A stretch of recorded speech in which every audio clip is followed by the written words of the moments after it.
Chasing dreams down that open road. Living fast, baby, all I know. Daddy told me gotta get it my all. Cause we're some blue-collared outlaws. We're living life at full speed, there's no pacing.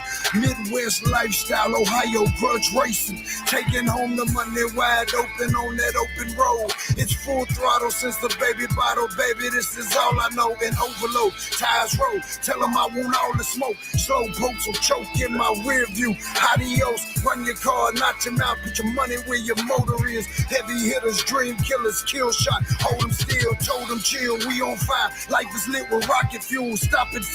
Blue-collared outlaws, who you think you talking to? Winning attitude all on the line and we ain't about to lose. Beat the brake pads off, knock your car up out the shoes. Line them out, chalk them up, underdogs on top again. Never say die, we from Columbus, so we gotta win. Hard working, fast running outlaws of street racing. All your dreams is in my tail lights, you can keep chasing.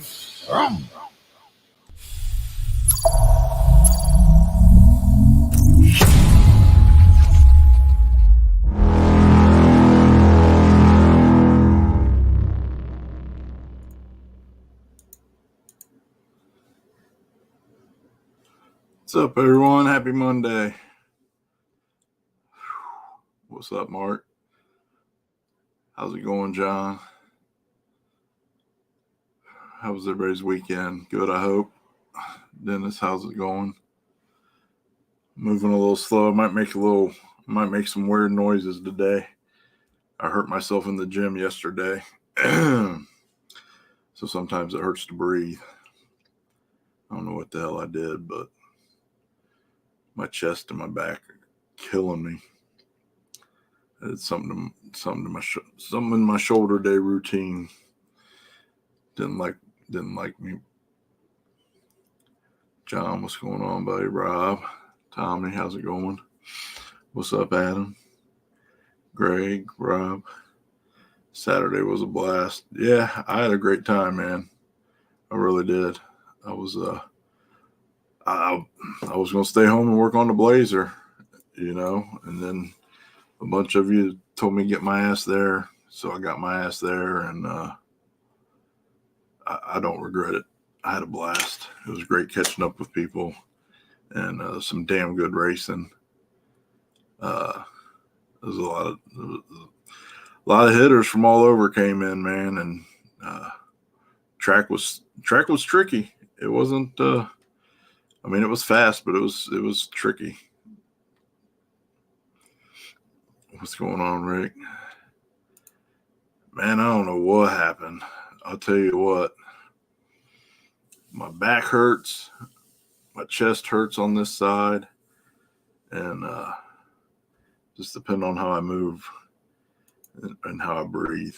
Yesterday was, I did it and I came home. And usually I go to the gym first thing in the morning on Sunday and then go to church. And didn't do that. I just had to come straight home and try to breathe. It sucked bad.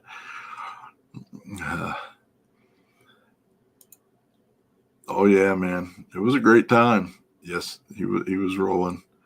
He was rolling. Always good to see you, man. Just happy you made it down.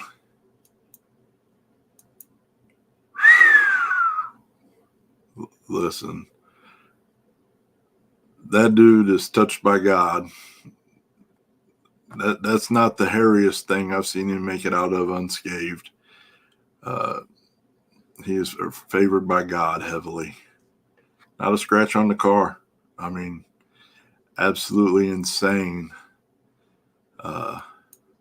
save, and I'm happy. I'm happy for him. I was, if you were there, everybody was cringing on that one. And then, of course, unfortunately, Tyler Cox didn't fare as well. But his car, he's all right, and his car isn't that bad. Doesn't look like. But let's see if we can get this to. If I can bring this in.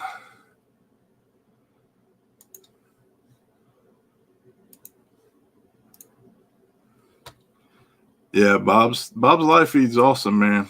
He's really stepped it up in 2024. Heck,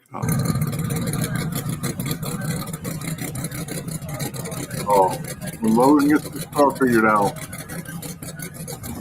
it's gonna be a handful for a lot of drivers, a lot of racers.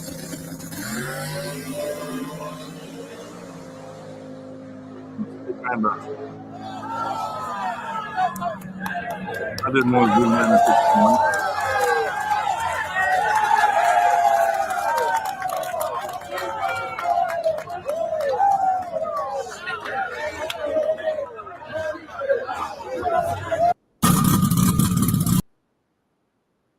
Yeah, so I didn't want to zoom in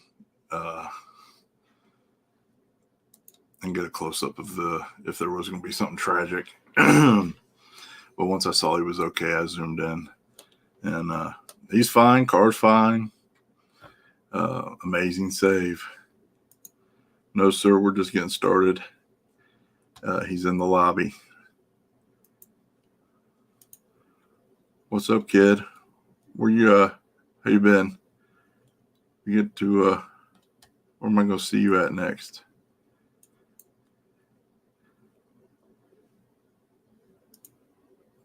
Oh yeah.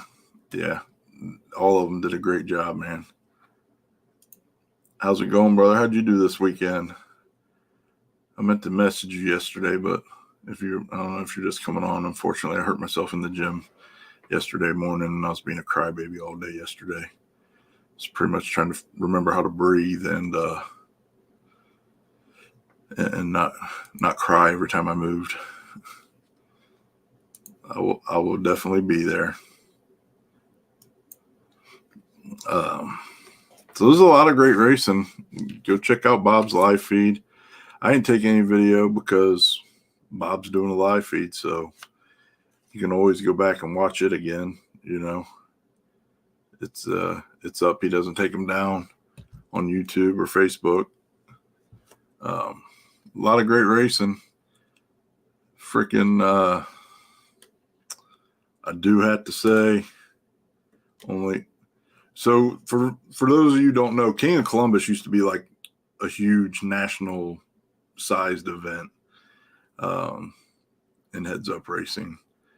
And when the new owners, when the previous owners had it, they kind of were letting it die off, and the new owners kind of didn't pick up on it initially, but now they're trying to bring it back. And last year was kind of, but this year for the no prep deal this weekend, amazing turnout. And that's what I like to see. That's what I remember. That's what I remember King of Columbus being. It was a big badass event with a bunch of badass racers, and that's what happened this past weekend for sure. This was the first one. They're doing two this year. The second one is in September, I believe, and it's a prepped race, however, which is what it originally was. It was originally a prepped race, no time race. So definitely, hopefully in September it's as big or bigger on the prep side of things, and I'll definitely be back. We're going to have some fun. I love that track, A. And B, we're going to always support cool events. That's good. That's good. You have to tell me about it next time I see you.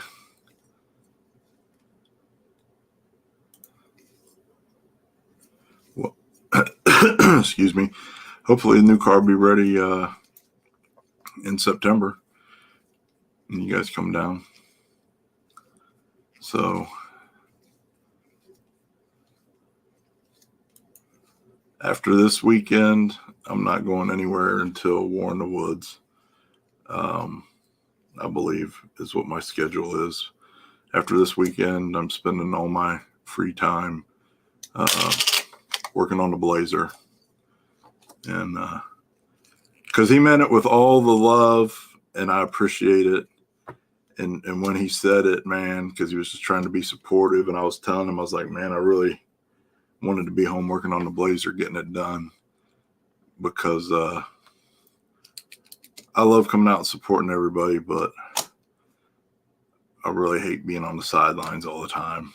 And my man Cody Myers, my brother, I love him to death, and he was trying to be supportive, and he said, man, your time is coming, brother, don't worry about it.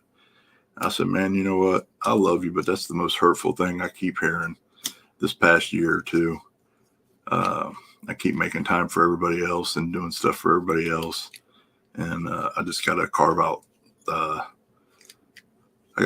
time for myself and make my own shit happen. You know what I mean? And that's the only way it's going to happen. So after this weekend, I won't be anywhere until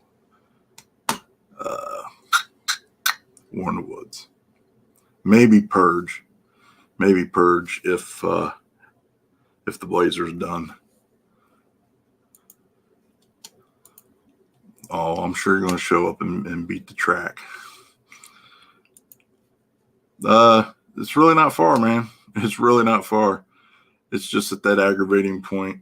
It's at that aggravating point. The last 10% is 90% of the time deal. You know what I mean? Every time I think I'm there, I'm 20 steps away. But it's fine. I want to take my time. I want to do it right. I want it to be right and safe and all that jazz. Because, listen, I'm ignorant. I'm not going to not drive the damn thing. So if the worst should ever happen, heaven forbid, I want everything to be right and safe.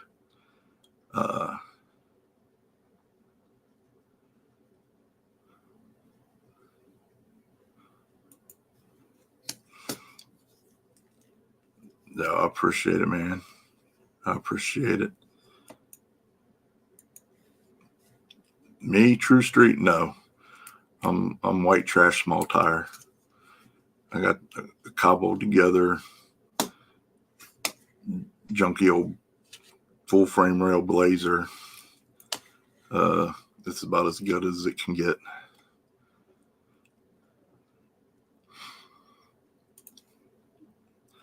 I hope you are too, man. I hope everybody is. So yeah,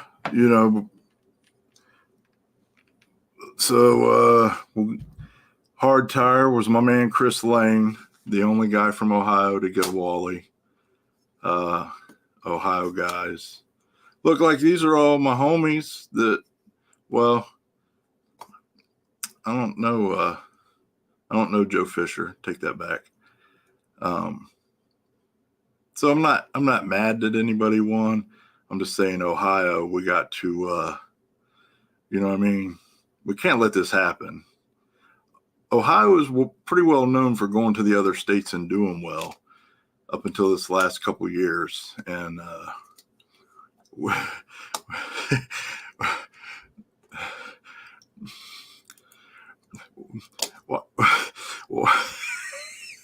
listen, it fits all the rules. That's all that matters. And I promise you, I'm not a proponent of it, and I never will be, but I promise you, when people start crying for X275 style cars to come back, I'll be ahead of the curve.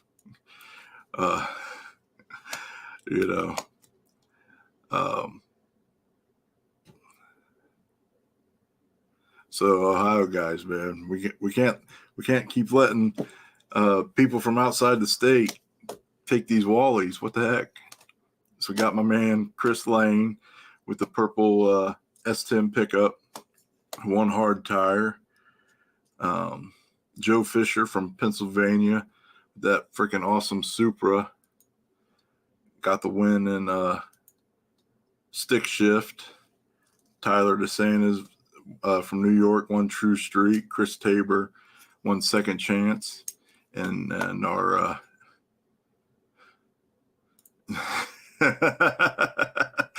come on now. And you're right. the most coveted one, the most coveted Wally for this event, small tire, left the country. Across the border. And you should see his big shit-eating grin he has as he's sitting in the lobby. Which, listen, I don't blame him. I would too. You know what I mean? Like, that's a hell of an accomplishment, man.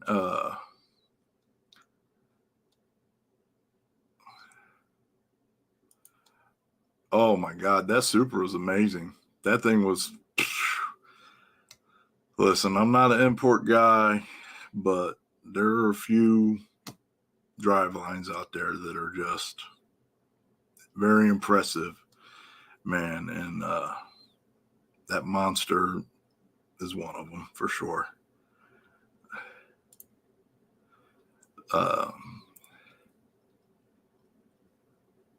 boy. Now we can type the whole national anthem out in the comments. Oh man. So anyways, congratulations to everybody that did win in Ohio. We gotta step this up. We can't let them come on our home turf and take stuff from us.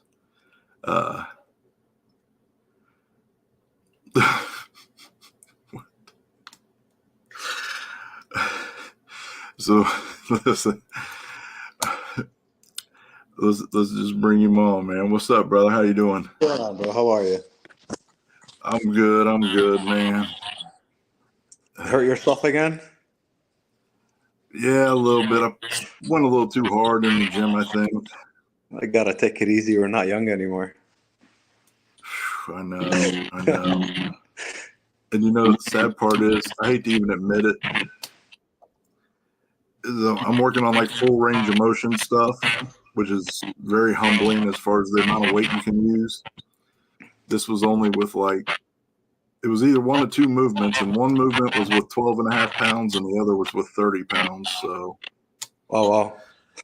yeah, it is what it is. It happens. Gotta take it easy on yourself. How was the trip home? It was all right. It was a little shorter than the drive there. I think it took us about 10 hours this time. Oh, you get a tailwind.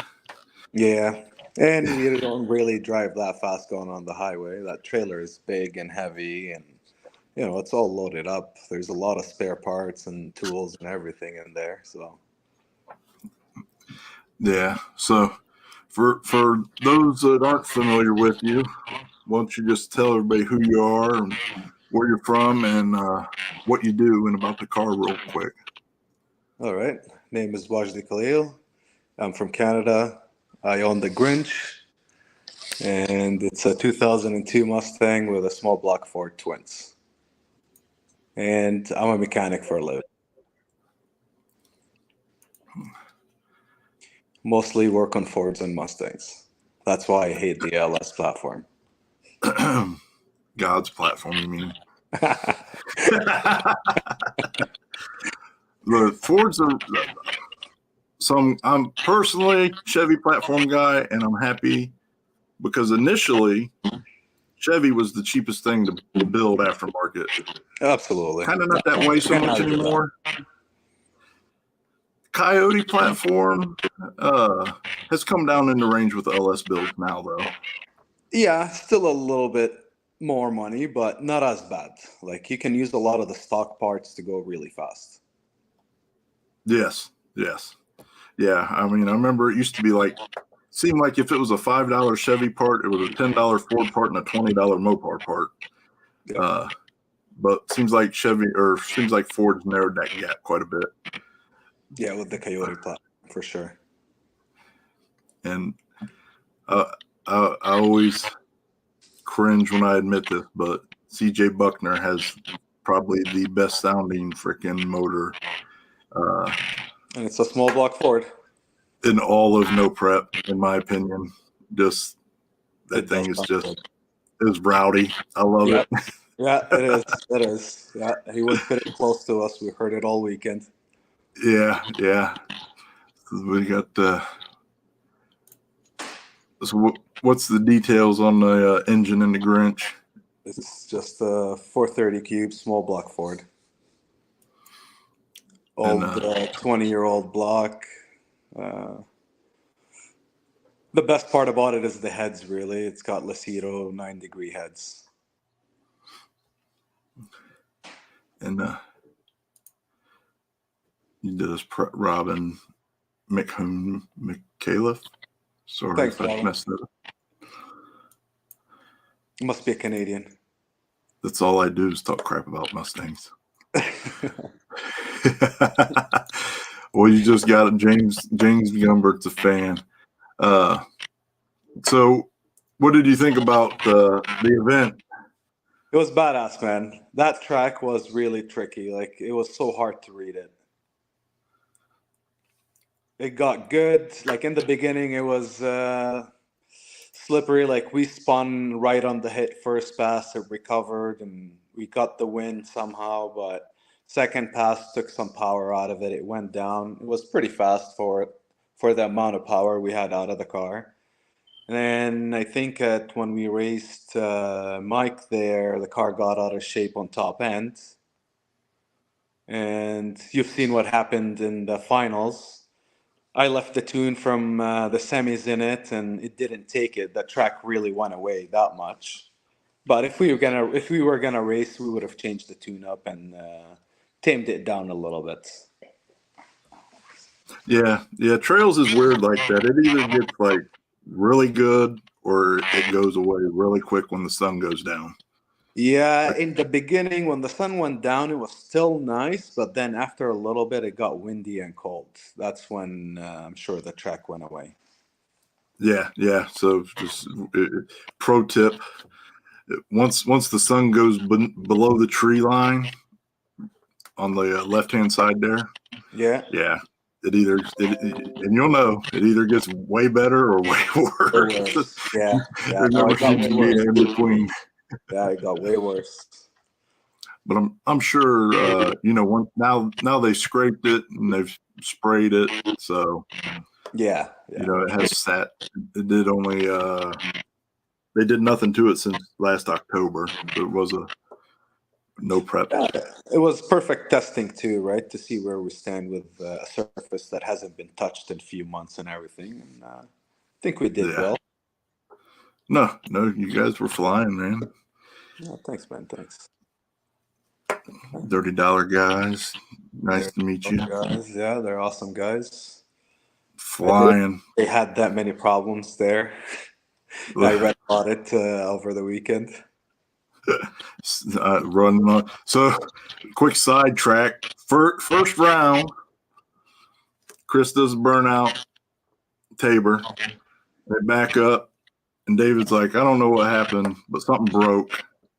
And then he goes, fuck it, send it anyways. I think it's a rocker.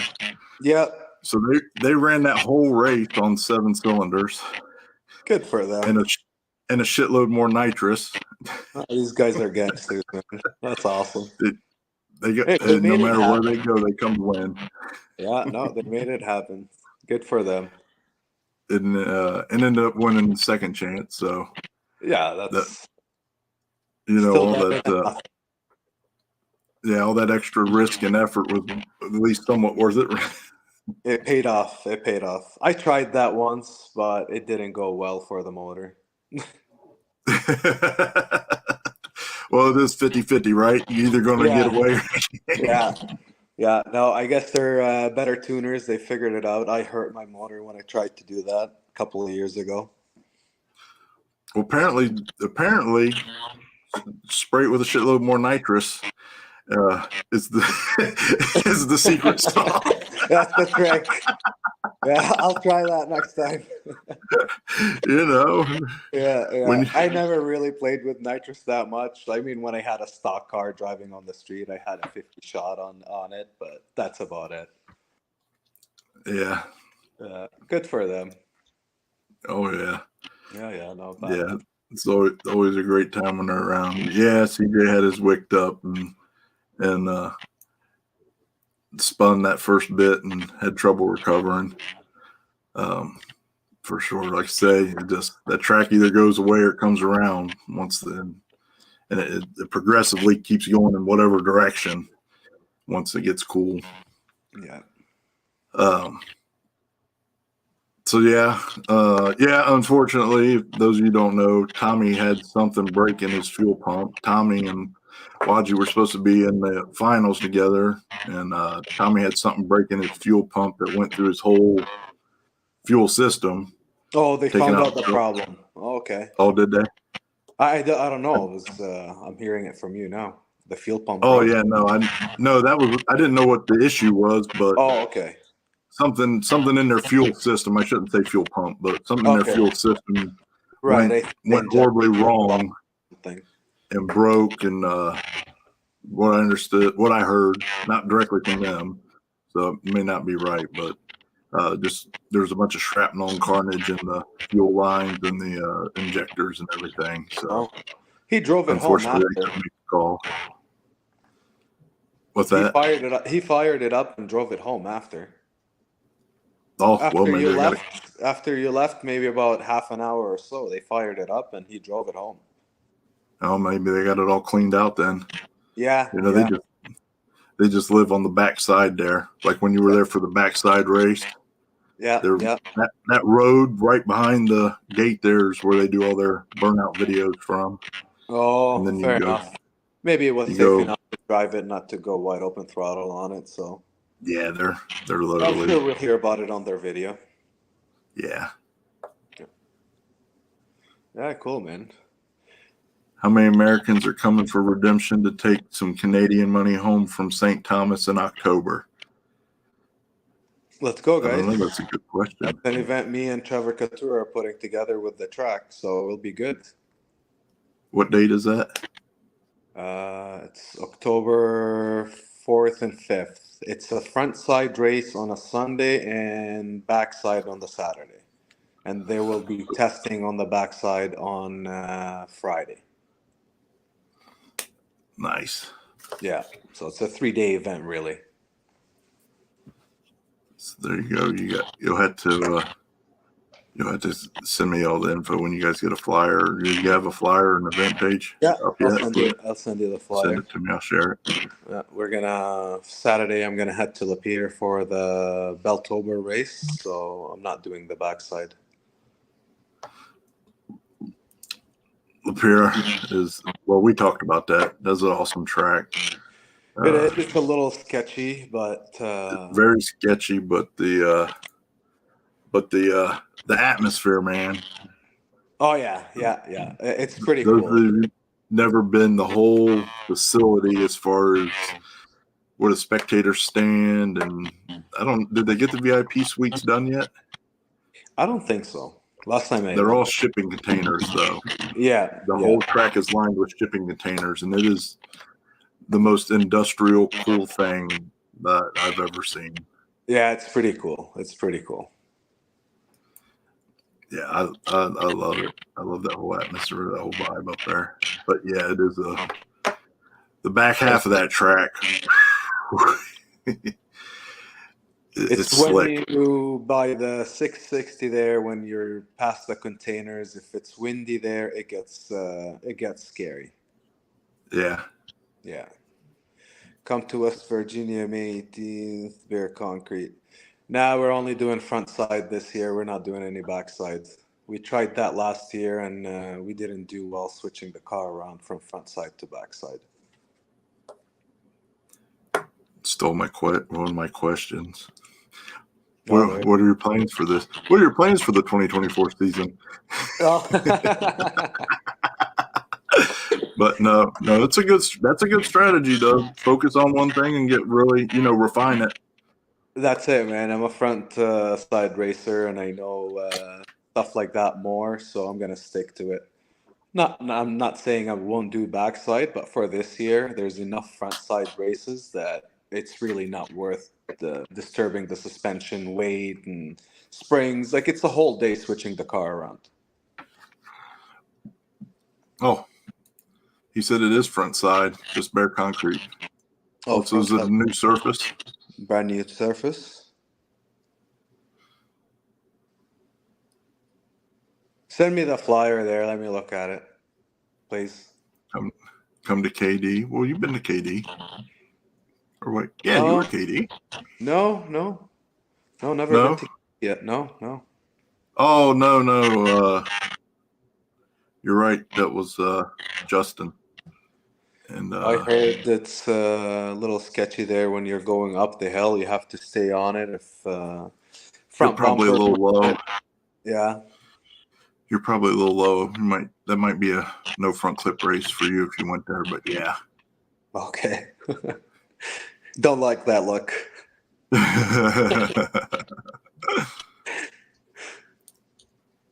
Yeah. Rick said no. We have a race the weekend after. Oh, okay. The boss has spoken. Oh yeah, that's right. The next one is the big race. Oh, the 50K race. Yeah, that's right. Yeah, the next weekend is the 50K. So yeah, Rick's probably right on that one. Yeah. Then it's War on the Woods the weekend after. It's going to be a busy month. Yeah, and Magnolia. Magnolia is a great track. Sketchy. It's I wouldn't say I feel like the surface there is better than not better as in fast, but Okay. better as in less sketchy than War in the Woods, but not by a lot. Okay. But you could still go real fast there. I wouldn't say you can go War in the Woods fast, but not far off. Oh, that's good. War in the Woods, So, that track is pretty decent too, right? Like it's not horrible. It comes around pretty fast. well, the enigma of War in the Woods is from launch to 220, it holds. So you're rotating the earth and you're going warp speed, and then all of a sudden it's chaos and hang on to everything else after. Oh yeah, you gotta drive it. You gotta really drive the car there. So it's fun. It's fun. I like it. Yeah. So Magnolia is similar in that respect, but it's not as it's not as sketchy out past Not the as 220. You bumpy. know, you can plant and go better the whole way through, and not rock around.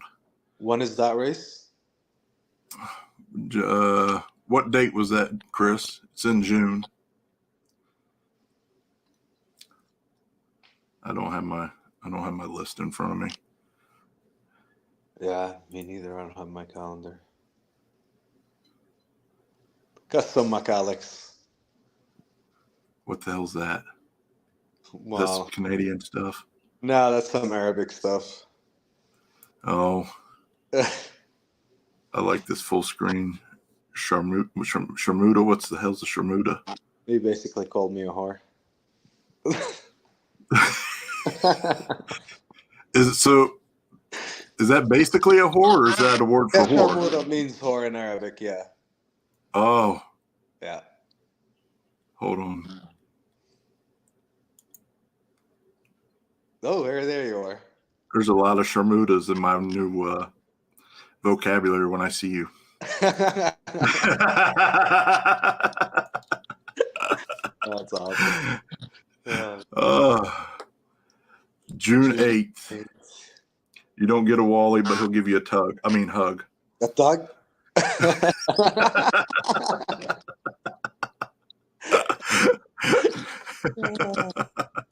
All right, I'll check with Rick and see what calendar is what we have for that day. We can't travel too much and be away every weekend for 2-3 days. Trying to stay on my wife's good side here. Yes, that's definitely a good strategy. Yeah, winning definitely helps, but you know. Yeah, if you keep bribing her with vacuum cleaners and stuff, right? Oh, you got it. We stopped at Walmart. Oh, brother, I just started saying this. Just you wait.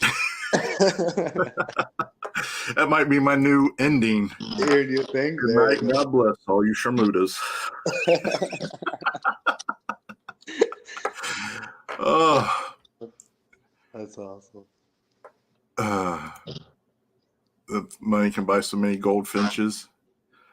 No, we're done with that, Alex. What's the story on that? Yeah, I used to breed birds. What is that? Pleasure or profitable? No, there's really good money in it. Thanks, Like Alex. 500 to 1,000 a bird, really. Wow. Yeah. Just tell us about your aviary. It's gone, Alex. It's gone. They're all gone.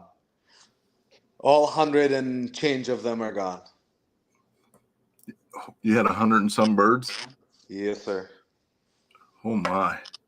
Yep. How did you get into that? I don't know. Just liked it as a kid, and when I moved here and COVID started again, I got bored. I mean, again, when it started, I got bored and started again. Got few of them, and it escalated pretty quick. It went from 2 to 4 to 10 to 20 to 50 to 100.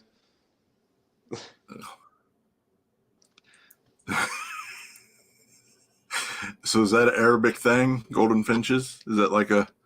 Yeah, Arabs do like birds, and there's a lot of Arab breeders.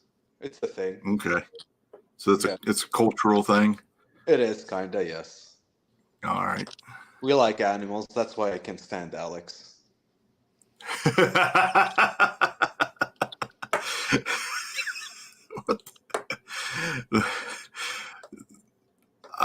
The thing I love about Alex is his inappropriateness. Oh, he's awesome. He lives in the 1990s and early 2000s before we had to be culturally aware and He's special. Let's just put it that way. best one-man crew you've ever had. Yeah, I gotta say he's really good. He's really good. He's a great guy. Yeah. Oh, there's nothing soft about that. He's a soft racist. That's as soft as somebody taking 10 Viagra.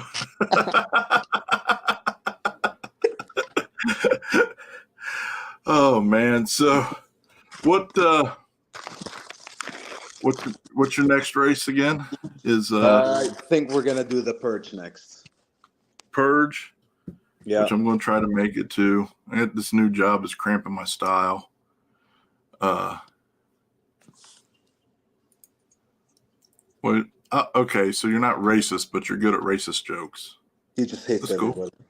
Equal. Listen, as long as here's the world I live in with racist jokes, which I never say anything publicly because I don't want to offend anybody. But in the right company, as long as you're equal opportunity offender in my world, it's okay. You know, if you single one race out, then you're probably racist. But I will make a honky joke just as fast as I'll make any other joke. So it's all good. Gotta be equally racist. Yes. Yeah. Then it washes out. It's like a double negative. It cancels everything out. Lancaster's 4 no preps, 2 in June, 1 July, 1 September. Pretty cool at the end of last year. Awesome turnout. Make one of them.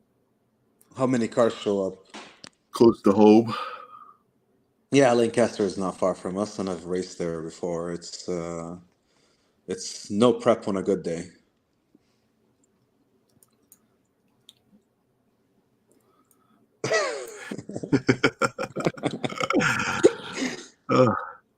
Rabbit and turtles used to be a delicacy. Old people food. You'd struggle to stop at Lancaster. Where is Lancaster? Which Lancaster? Is that in Pennsylvania? No, Buffalo. Buffalo, New York. Actually, it's really not far from us at all. Jake got told to stay home for his own safety. It's not that. Yeah, it is short. It is short. You're right. I struggled with the booger when we were there.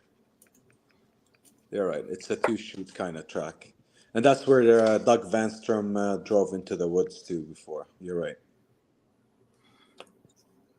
So, yeah, probably Might be a little sketchy at like 160 and shit like that, but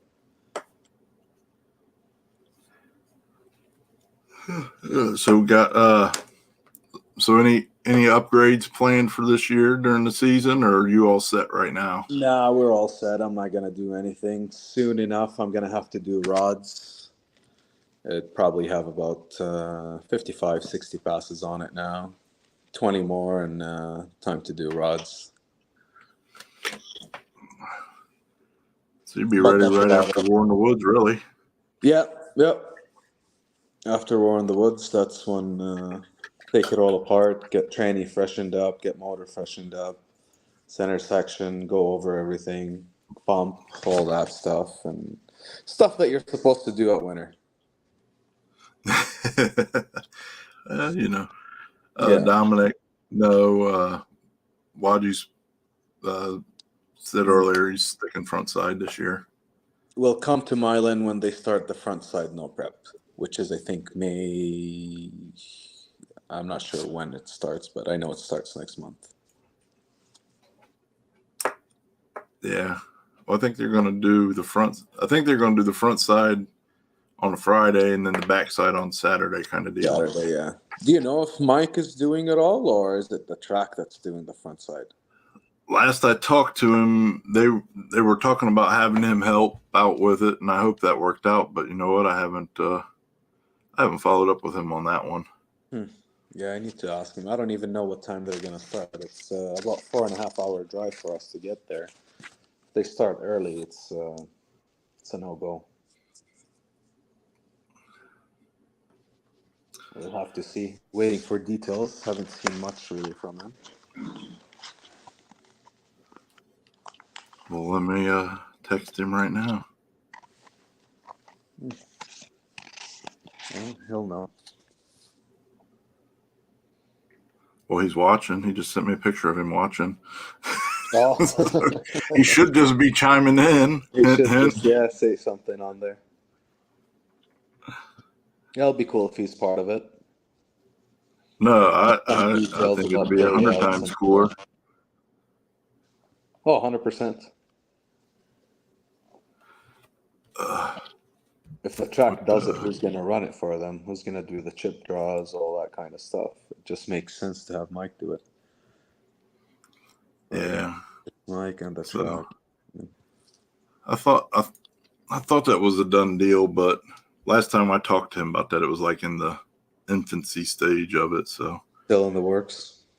yeah, but that's good because I want to make it up there for a couple of those Friday deals because they're also going to try and get some grudge racing going on again. And man, shootouts are cool. Shootouts are cool, but there's nothing cooler than grudge racing in my world personally. You don't see many of that happening anymore. No. Well, okay, so call it what it is. Kind of like in its peak, in its pinnacle in the 90s and early 2000s, that was like the dope boy era. And primarily. And I don't know. I think drug dealers are spending their money on skinny jeans and weird fucking hair dyes and shit now instead of race cars. But, you know, bikes down here and cars down here, there used to be some amazing things that went on down here. Everything got more expensive too now. And, man, you know, Michigan, Chicago, you know, Detroit, Chicago all used to be great areas for grudge racing. And I don't know, man. I just love grudge racing. It'll come back. Stuff fade away, then come back and fade away. Yep. Hopefully it's coming back soon. Shootouts are cool. I mean, I get it. Shootouts are cool, and the majority of people can afford a $250 buy-in versus traveling to the track, which costs the same amount of money, and then racing one person for $500,000. I mean, some of these guys are $20,000-$30,000. You know, that still does go on. Yeah. And if you've never been in that atmosphere, I suggest everybody go at least once. Hopefully, starts again. Is that a fatty? Nope. No, just a smoke. Nobody ever comes on here and smokes anything other than cigarettes. Yeah, no. What else do we smoke? Wedgie, you the man. Thanks. So let's go back a little bit then, and just tell people a little bit about your pedigree. You know, this is how many seasons are you with this car now? That's the 4th season with this car. So this used to be Jake Blaine's old car that they raced in No Prep Kings and No Prep and all that kind of stuff. After he finished filming Memphis, I think it was, I bought it off him. You have a YouTube channel? No, but we're thinking of starting one. You should. I think we would have had great content for the first 2 races for it. Yeah. Well, listen. It's never too late. We'll start. Your cell phone. Try it. I'm trying to get comfortable with being on the camera kind of deal. That's why, Chris Corrado, I didn't smoke before this, and I'm not smoking now.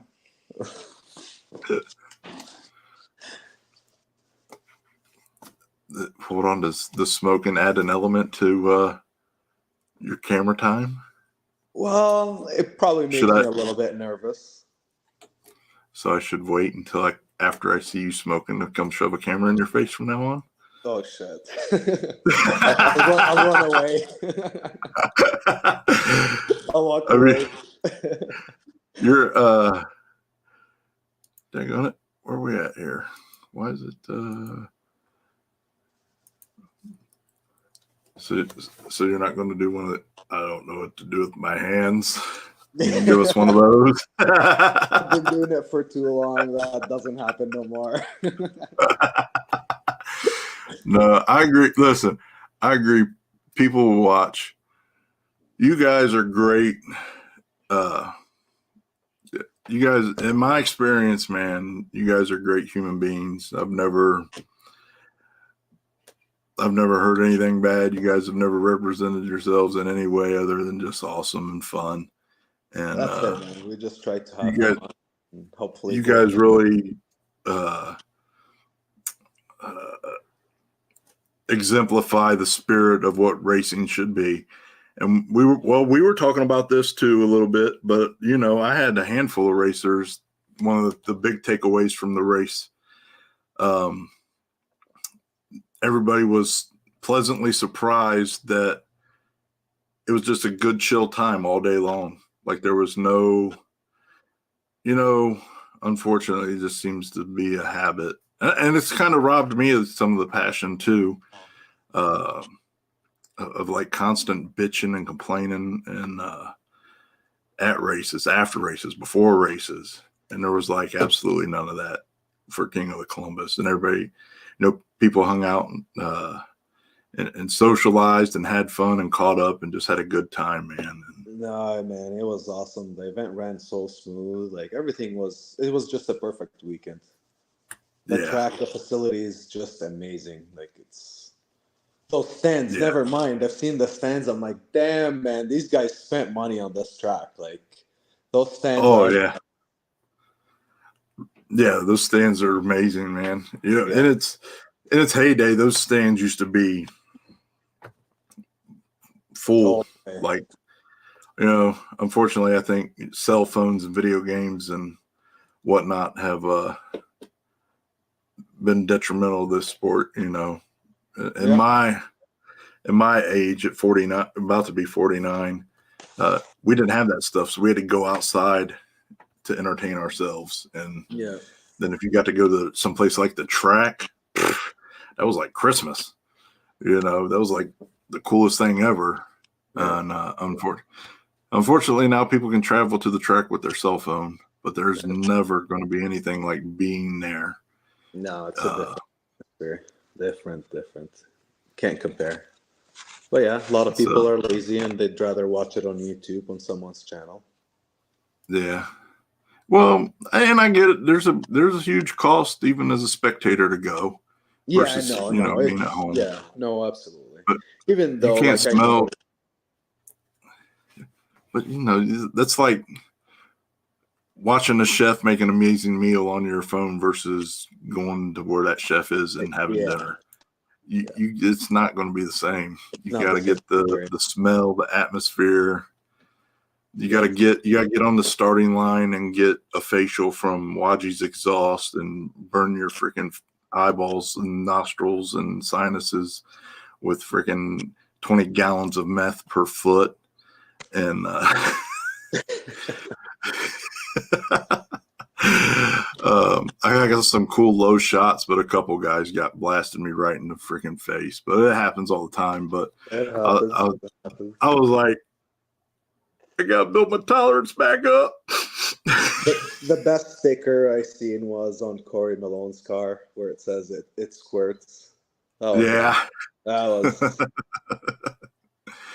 And it did. it God, did did. It sure that did. thing got me a couple times too. Yeah. But you got to suffer for you got to suffer for the content, man. But Yeah. sometimes, but yeah, man, the event was a great time. But back to what I was originally saying is, you guys exemplify what the sport should be. Just showing up, ready to have a good time, no drama, no bullshit. And I think if you did a YouTube channel, man, and I'd be happy to help you. Any questions or whatever I can help you out with too. That would be great. Yeah. Definitely. Anytime. But I think that the road trip down, the story of you getting pulled over, bro, that would have been gold. That would have been gold. Oh man! And of course, once you get a little bit used to having the recording and whatnot, you'd ham it up a little bit. You know what I mean? Like, yeah. That was something else, man. Middle of nowhere too.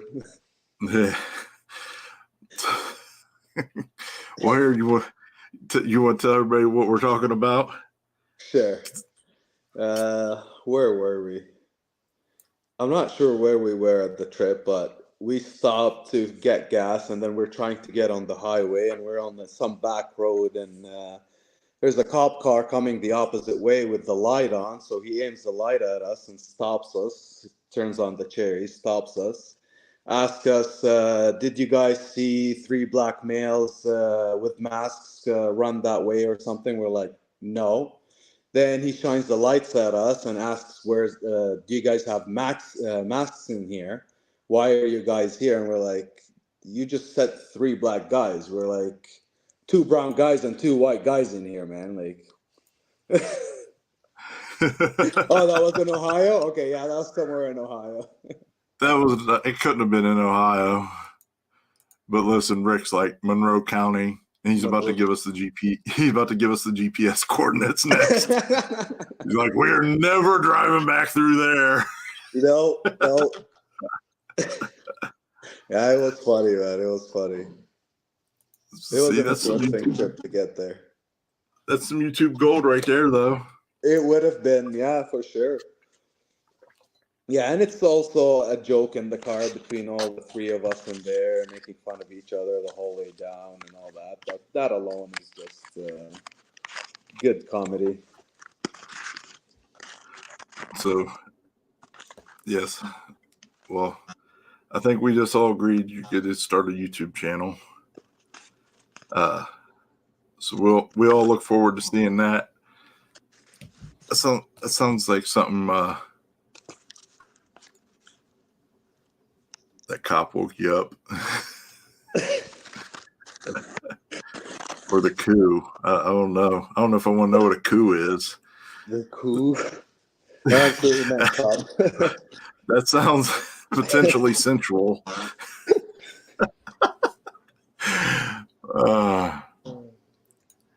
You plan to go to Ubley on the 11th? On the 11th, most probably, yes. That one's not far for you guys, is it? No, it's about 4 hours. We call them 1 day race. Nice. 8 hours on the road, 8 hours at the track. Long days, but it's so worth it. Wajdy starting on a roll, winning Shady Side and Columbus. That would be nice. I mean, I think. Well, so, I mean, I think you got a capable car, but then let's talk about Shady Side since that's what kind of preparations are you guys making for that? Since that's not going to be a totally unprepped event. Is that a big change for you? No, not really. It's all just tune-up changes. There's nothing. I don't have to change anything. Like from last weekend to when we were down there, I didn't change anything in the car. It was all just power management. So Nice. pretty ready. Got some good startup tune-ups for that race. I know what it's gonna take. That surface is pretty badass. It comes around like really quick. It rained a lot the day before, and then the next day there was a track. Like it was pretty badass. Yeah, it stays pretty quick down there. It does. It does. From what I hear. So Yeah. imagine with a little bit of gonna light dusting or whatever it is, it'll you'll see some fast. Well, I mean, there's no slow people invited. So no. We're going to see some really fast passes, man. You're going to see 30s and 20s for sure. Or even faster. Well, a couple of them are, a couple of them I've seen this year go through numbers and everything, but I also know what the tire is really capable of or how much power it can handle. So, yeah. We'll see. Everybody's going to get down there. Power management, really, because all these cars make about the same horsepower. Well, you got Bill Lutz that makes 4,500 more than everybody else, but I don't think that's a good thing for him, really. Like that's a lot of power to manage on a small tire. So, yeah. Which they have a good program, and Kenny is a smart, genius. Man. These guys are amazing. They go from one tire to the other, and they're always fast. Dude, Kenny is the freaking nature with that. I've seen them, go from a big tire to a small tire, and oh man, they're amazing. They're so hardworking. It's unbelievable. Like I follow Bill and I watch all his stuff, and it never disappoints to watch him at a race and follow what he does. And I like how he's always updating what's going on and everything. And that's cool. Yeah, they make it happen. That's for sure. Yeah, they do, and like I say, Kenny is freaking master at reading the surface. Very seldomly do you see them miss a tune-up. Right now, it's still kind of a new car, but it's come around amazingly. Yeah, I mean, for the little bit of time they have with it, all these new changes they've made and everything this season, it's amazing. It's working, but still, there's a lot of power to get down that surface. Yep. Well, any surface, but tuners race. Yeah, I think the Prestons will do amazing that weekend. That's. Yeah. Logan Duvall's car, man, that thing is freaking gorgeous. I was drooling that small block Ford. Flying. Oh my god! And he got it down first round, like pretty fast too. Good for him, man. Beautifully. I mean, it was. Eyeballs don't mean much, but it looked like the fastest pass, but it was definitely the cleanest fast pass for just off the trailer. Let's go. Yep. And that car is going to be a handful for everybody else. Absolutely. He's just getting started with it too. When he gets a handle on that thing. Yep. And it is absolutely gorgeous. Absolutely. Yeah. Yeah. Everything about it was amazing, man. Like everywhere you look, it's nice. There's no corners. Yeah. So Very impressive. So who all helps you with the car and This year, honestly, over winter, I did everything on my own, all the changes, everything, the tuning I'm doing myself and all that. This year, I'm just gonna basically try to depend on myself with everything.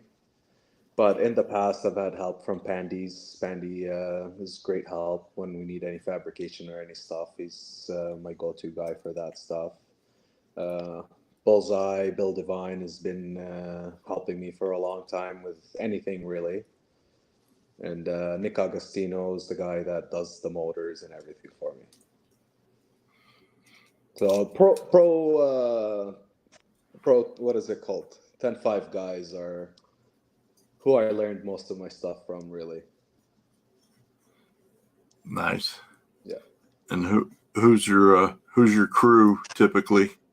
Crew, Rick Tovey. He's always at every race except this year. He's gonna miss a few races. He's driving a local car here in one of the biggest classes we have.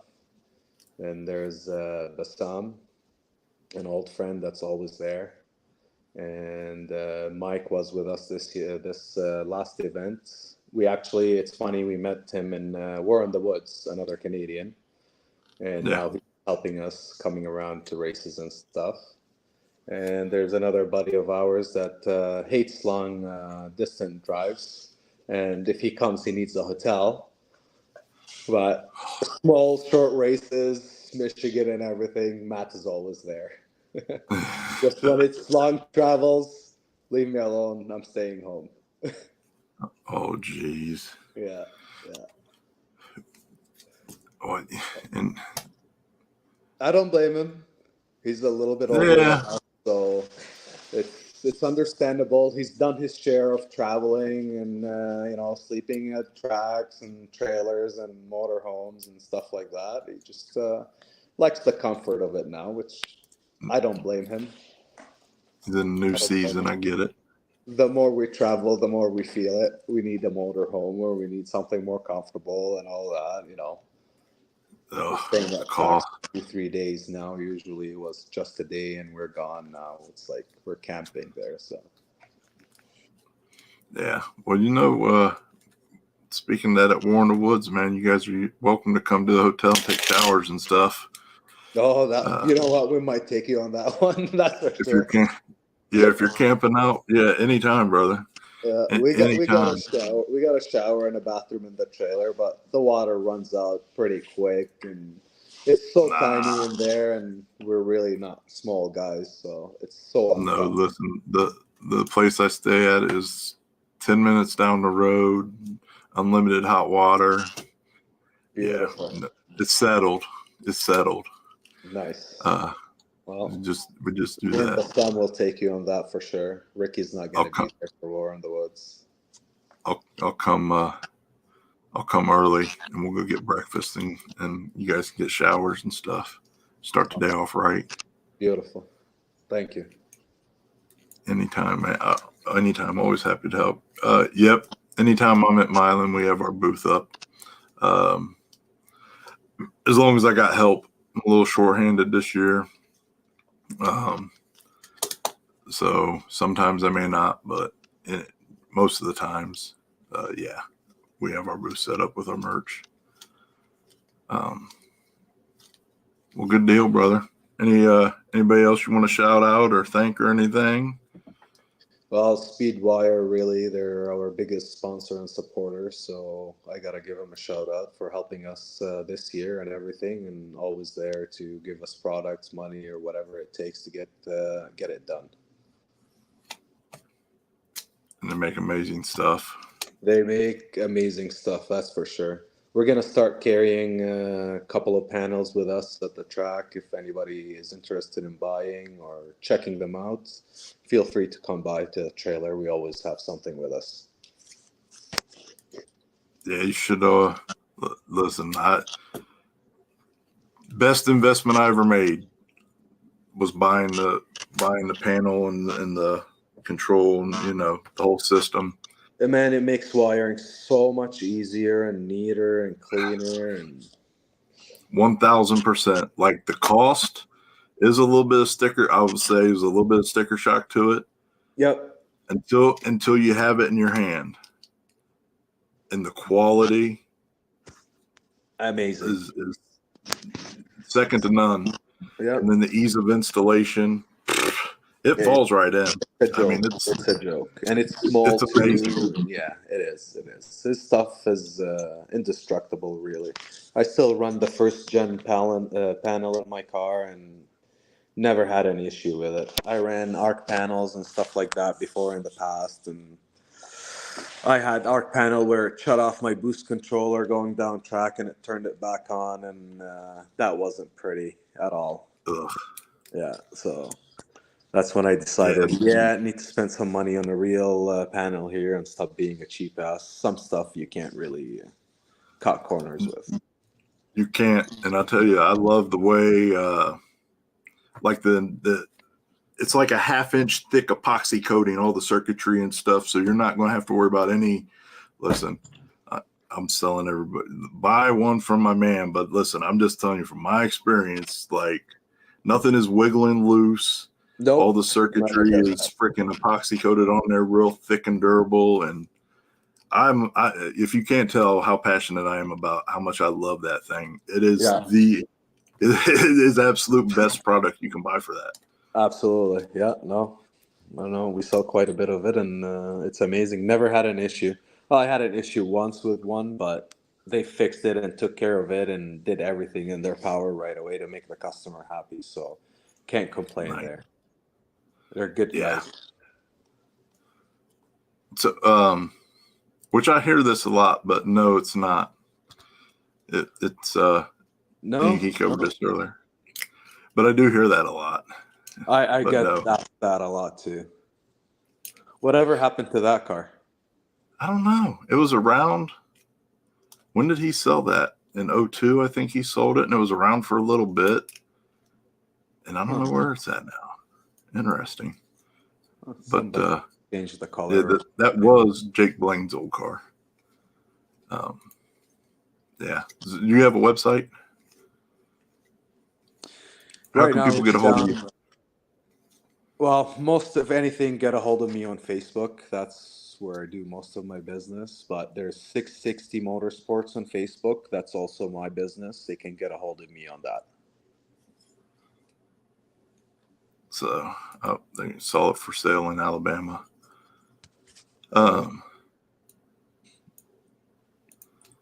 Yeah, no, the cable is, Speedwire is.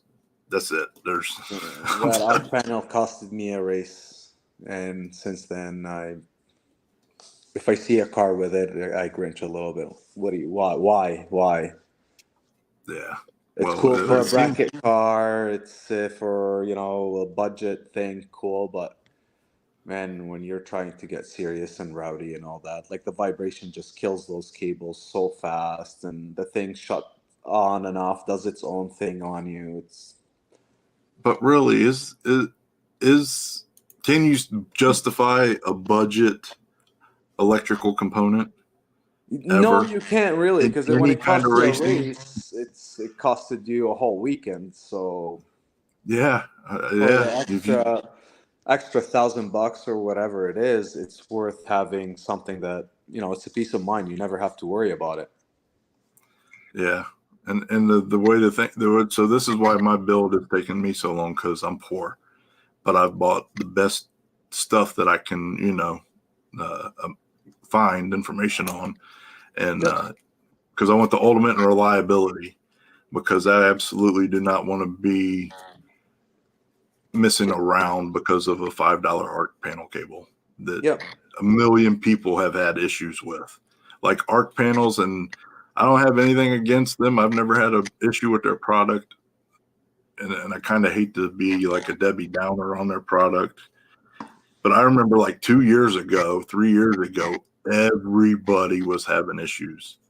Like every racer was making Facebook posts about arc panel this, arc panel that, cost me a race. So I made sure that you don't buy everything I bought. I was like, well, exactly. So the extra $1,000 when you think about traveling across country to a race and you lose first round or in the finals over a $5 freaking arc panel cable, Yeah. there's your $1,000 right there There's that you your should have savings spent on gone. something else. Yeah. That, Oh, I agree. There's spots that you can, use the cheaper parts or whatever, but there's some spots that you can't cheap out. You can't cut corners. And I yeah, think the electrical is one of those things. more so than ever in this day and age, honestly, in like the last 5 years. So get with my man and get your electronics sorted out. He's selling the right stuff. You all right? I lost audio. Do you have an arc panel wire on your phone? I can't hear you. I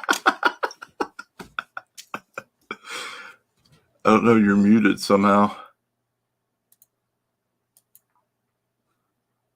You muted me somehow.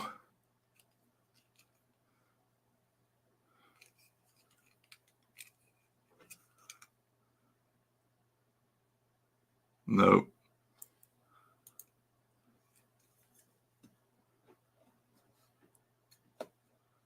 Nothing. I stay at the lodge, which is like 10 minutes away. He said, F the trailer. I want comfort. It's a nice old place too, man. And it's reasonable. It's reasonably priced. Hotels are outrageous nowadays, but this one's actually reasonably priced for the quality of hotel it is and this day and age, which I'm glad that we're talking about that because I need to write down to make reservations now.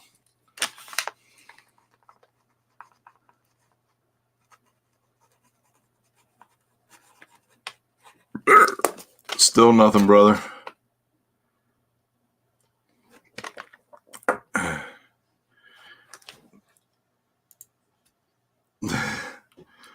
So he's having technical difficulties, but I think we had everything but him saying goodbye covered anyhow. These guys are great. So make sure that if you see them at a race, man, just stop by and talk to them. They're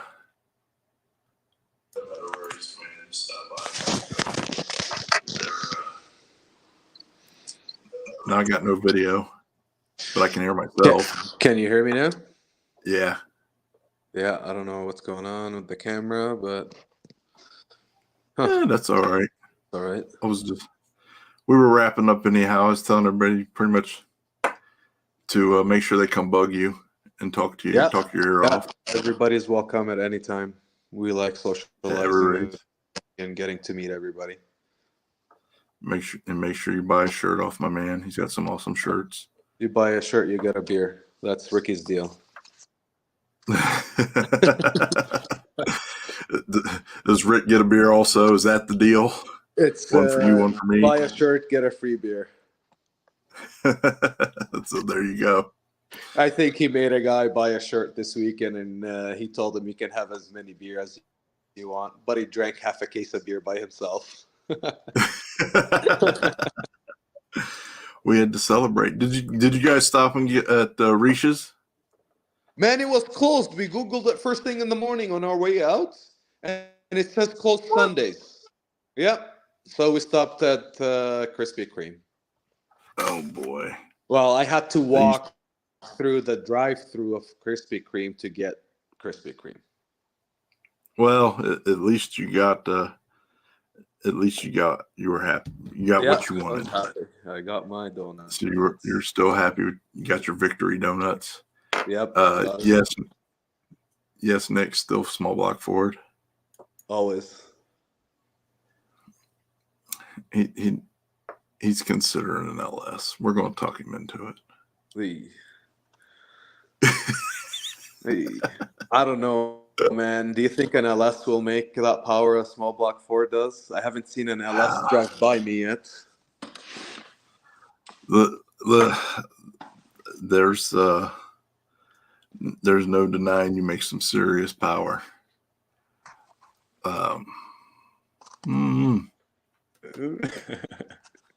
I got replay. There's got to be somebody. There's got to be somebody that's beat you with an LS, so I can talk some smack. I lost to many LSs, but it's not because they drove around me or anything. It's just I didn't make the trip. Yeah. Well, you know, that's 99% of it, regardless of platform. But they make a great platform. They do. They do. They're cheap horsepower. I get it. I understand it. But once you get serious with an LS, you want to build like aftermarket block, blah blah blah. It's all the same cost of anything else. Oh, yeah. You get a 6-bolt deal together, and you want to make good horsepower. You're 20, 30, just like everybody else. Yep. So. Oh, absolutely. But well, good deal, brother. I'll let you get off of here. Go enjoy the family. Well, thank you very much for having me. Appreciate it. Anytime, man. And it was nice catching up with you on Saturday night there for a little bit. Yep. We'll have Warner Woods what to hang out a little more. Absolutely. I'm taking a more leisurely approach to things this year. There you go. You got to enjoy yourself too, man. It's not always work. No. You got to do you a little bit. I want to hang out and have more fun this year. So absolutely. Yeah. I would definitely be over with you guys. Yeah, I appreciate you. I appreciate you. It feels like $100,000 blazer, I tell you.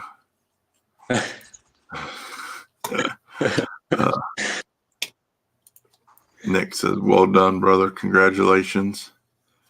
And he'll be back to Onondaga, I'm sure.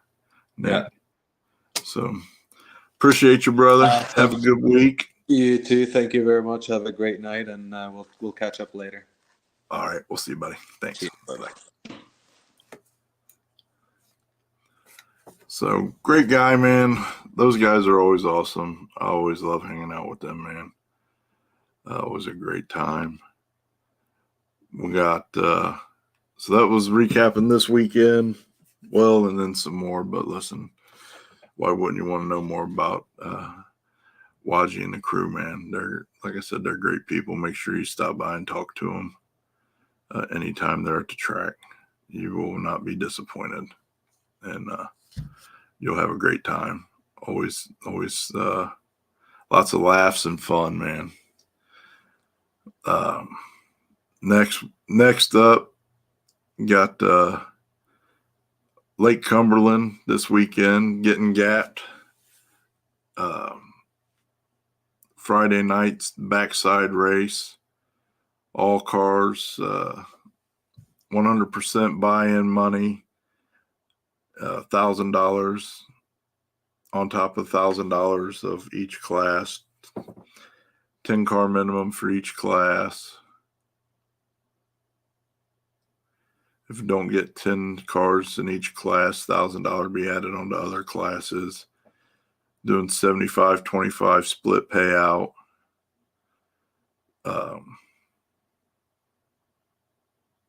So they got street car class, $100 buy-in, plus $1,000 on top, provided there's 10 cars. Hard tire, $100 buy-in, plus $1,000. Gangster 26s, $200 buy-in, plus $1,000. Big tire, $200 buy-in, plus $1,000. Small tire, $200 buy-in, plus $1,000 on top. And that's Friday for the backside race. And what time's Gates, Landon? I'll see Gates on here for Friday and Saturday. Post that up in the comments, would you?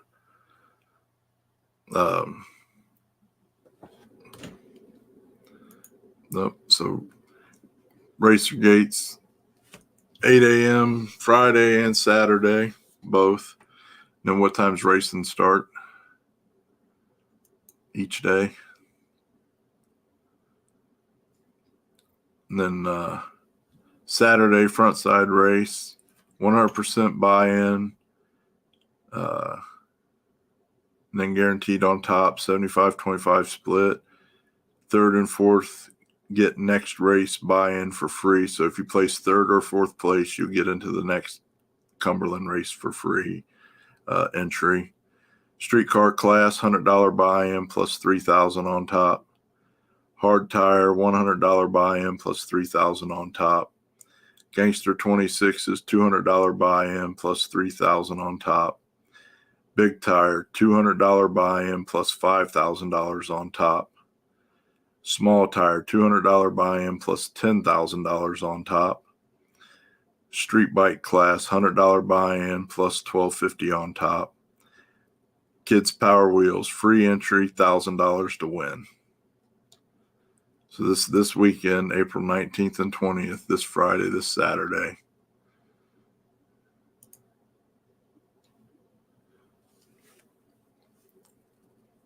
Um, 7 p.m. Friday Central Time. Saturday's 3 p.m. Central Time is start time. And yes, there is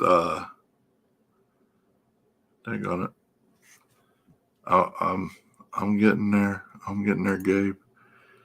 And today they just added stick shift to Saturday, which is $1,000 on top plus car count plus buy-in money, which is how much is that buy-in? Oh, there you go. Stick shift, $200 buy-in, $1,000 on top for Saturday only. So my man Gabe probably be down there winning that. And so if you guys remember, this was one of the biggest races last year in the country. This track had been closed down for a handful of years, and Landon and was instrumental in getting things going and helping bring it back to life. And then now this year, Landon, Rob Barrow, and Sherry Beth Madewell have all three teamed up. 3,000 spectators is a very impressive event. And so is 81 small tire. So those three always put on good events. Landon's first event was last year, but went very well. Everybody was happy. So this is going to be a huge event and a great time. Lake Cumberland, Kentucky. Live bands both nights. Did y'all get the water tank? Kids Bounce House. They were talking about doing a dunk tank. Did y'all get that worked out? I voted for Sherry Beth to be the one getting dunked. Sunday's a rainy day. But I think, Landon, you could probably be getting dunked for the ladies. I think you in a tight white T-shirt getting dunked for the ladies make them happy too. So they got the Dunkin' booth. Who's getting in the booth? Who's getting dunked? Be funny. Put Robert's ass in there.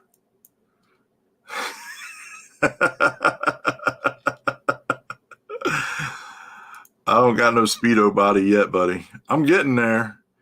I'm not far. I freaking tore my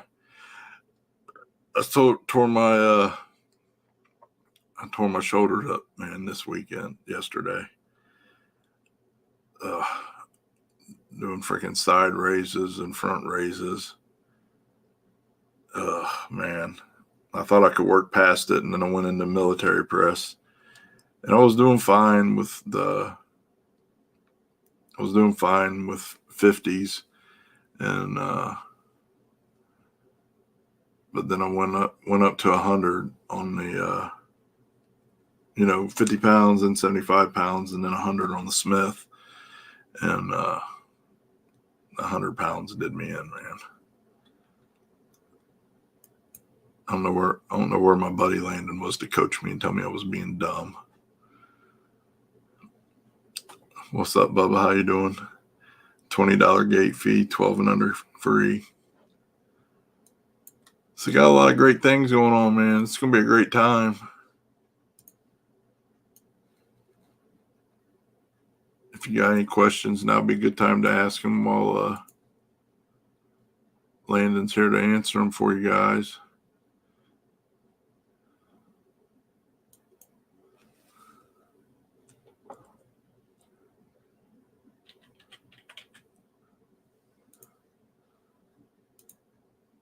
Thanks, buddy. I appreciate it. It's been, listen, for those of you guys that don't know, Landon owns Club Fit down in Kentucky. It's a chain of,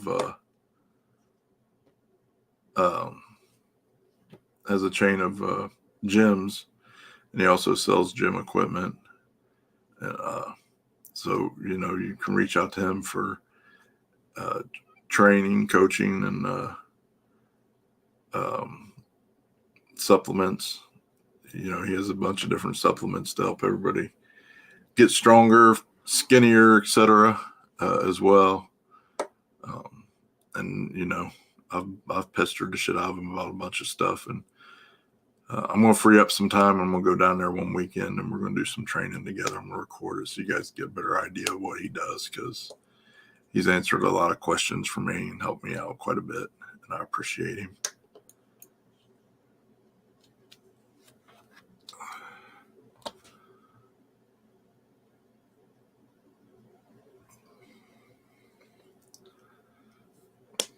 Yeah, so right now I was down to 225,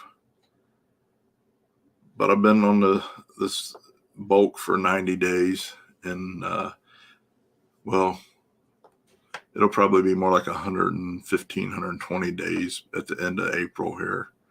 But then I'm going to start cutting again. I've put on quite a bit of muscle in that time, so I'm hoping I can get back down to 225 and get rid of this last little bit of belly. I'm pretty lean everywhere else. I haven't been posting any revealing pictures because I really just want to take off this last little 25 pounds of fat that's mostly in my stomach area now. Hopefully over the next 2 or 3 months, and then I'll post some more revealing pictures. But Landon, I'll send you some update pictures. I'm making some good progress, man. But yeah, Landon's a great source of information for anybody interested. He's been one of the instrumental people in helping me out. And he'll explain stuff to you. Don't talk down to you or nothing like that. He's good at the education side of things, and he understands how to talk to people and treat people, which I appreciate, because I did have a trainer here locally that was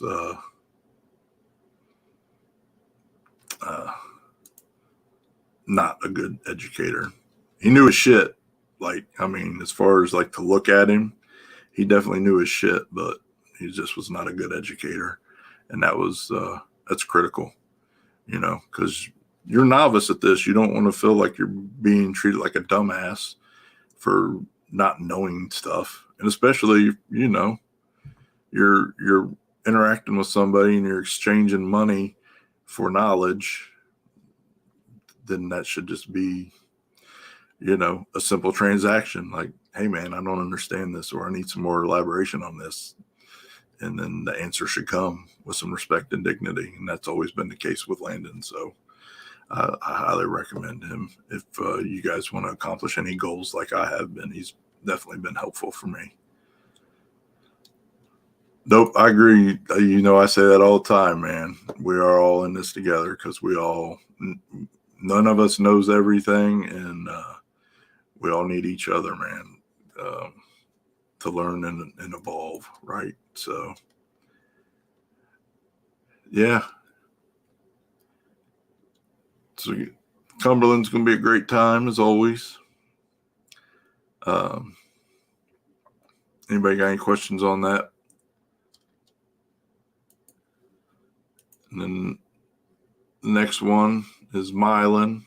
I know there's other ones, but listen, I'll be honest, I haven't even looked at Kara's list to see who else is doing races this weekend. I've been so busy, but Landon and Mike are family. So I don't need to look at Kara's list to know that their races are this weekend and to share that information with y'all.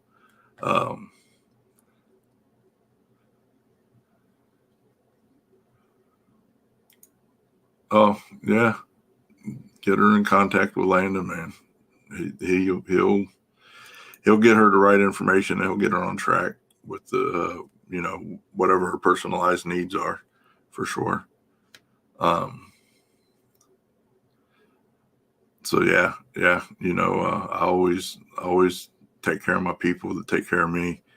So I know there's probably other races that I'm not covering, and I kind of apologize for that, but not really, because these are my people, and my people take care of me. I take care of my people.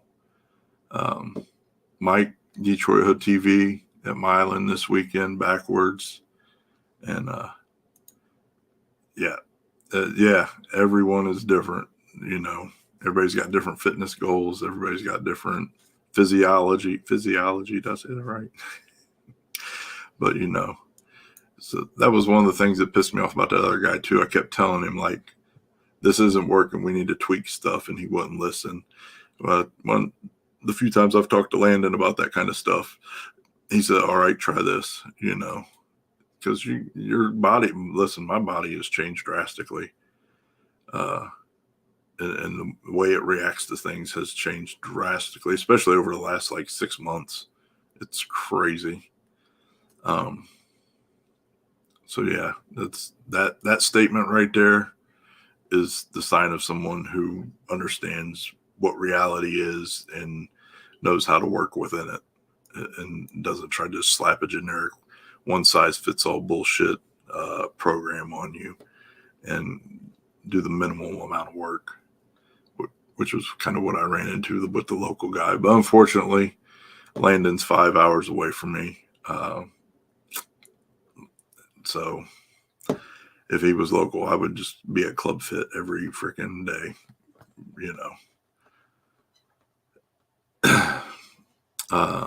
So Detroit Hoodtv, Milan Dragway, backwards only.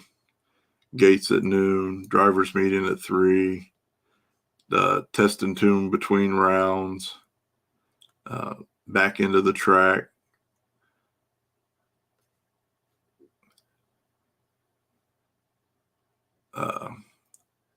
$2,500 on top of small tire, $250 on top of daily driver, $250 on top of hard tire, 100% payout on all the buy-in money. Tech cards $50, spectators $25, kids 12 and under free. And that's at 10860 Plank Road, Milan, Michigan, 48160.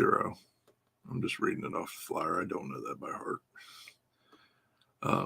So Mike and those guys always put on amazing races also, and keeps the action moving nice and smooth. And there's always a bunch of gangsters that show up there as well. So wherever you go this weekend, you're not going to be disappointed whatsoever. Like I said, those are both my people, and they do a great job. Well, I guess I should say all four, because Landon and Robert's questionable. Like, I love that dude, but Robert, you're a little questionable, man. No, I'm just kidding. Robert's a great guy.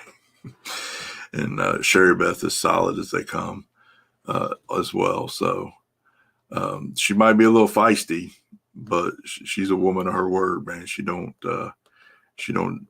jerk nobody around. She don't bullshit nobody. And no funny business with her. So I don't do any bar work. Everything I do now is cable and dumbbells. But last Thursday, I finally PR'd, which I don't consider one rep a PR. So I PR'd 105 on the dumbbell machine in each hand. I did 12 reps on my fourth set and then 8 reps on my fifth set, which the way I'm training right now is, so in that instance, on the flat bench dumbbell press machine, I do 20. Well, I'll go to failure, not complete and total failure, but technical failure. So I start off with 40 pounds, and usually I can do that 25 to 35 times, which is I'll go full extension. I'm about 3 seconds down with like a 1 second pause, and repeat, So usually I can do that 35 or 40 pounds a side, like I said, 25, 30 times. And then I bump it up to 50 and then 75 on my third set. And then this last, typically up until last week, I've been 95s on a good, strong day, but I felt good. I felt strong. And so 105 a side is my new PR. Unfortunately, I won't be able to go do that again this week with whatever I did to my shoulder. I was planning a rest week or a deload week in 2 more weeks, but I'm just going to take this entire week off and see what my shoulder does. I've tried to go do legs today, and my back and shoulder started hurting, and it was hard to breathe again. So I got to figure out what's going on with that. But so I don't know. I guess that would translate into 210 pounds on a bench press, 12 and 8 probably. I mean, maybe more. The only thing, I'm starting to use the Smith a little bit on a couple things. But yeah, I don't do any. I'm trying to get the range of motion down. I'm trying to get everything to stretch and get long muscles. So with the dumbbells, I can get those down farther. And that's only the first time, because after you go the first time and you can do it, for me, it was game on after that.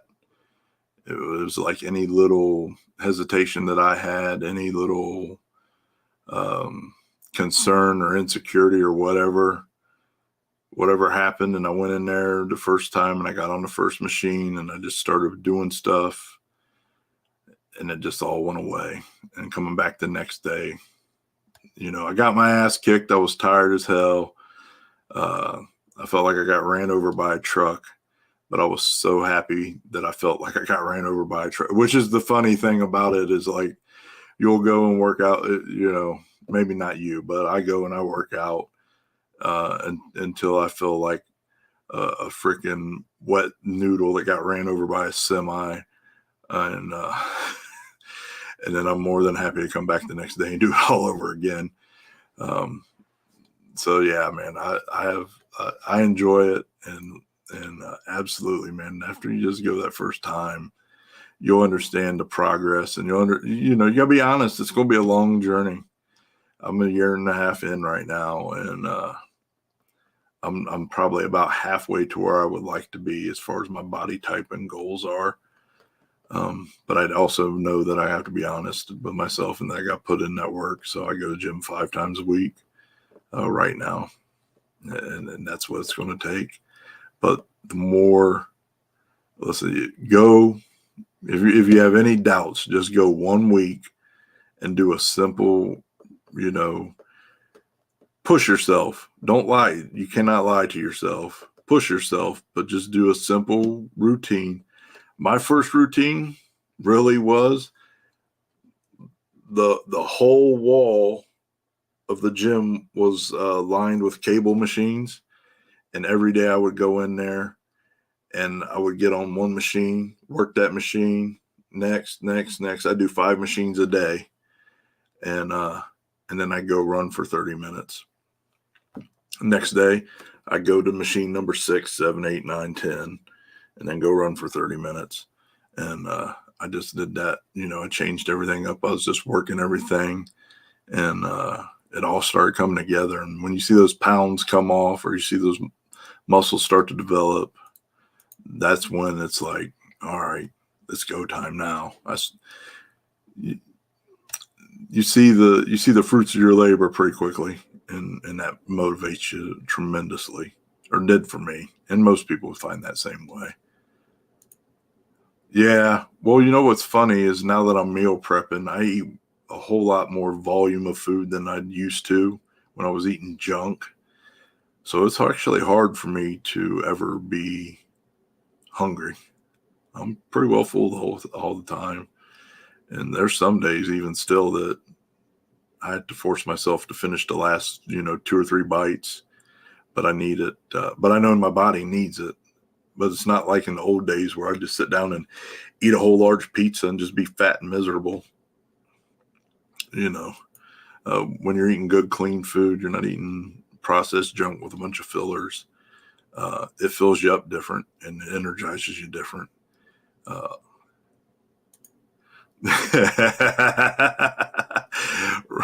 Robert's always a good dude, man. He just cracks me up when he gets fired up. You know what I mean? He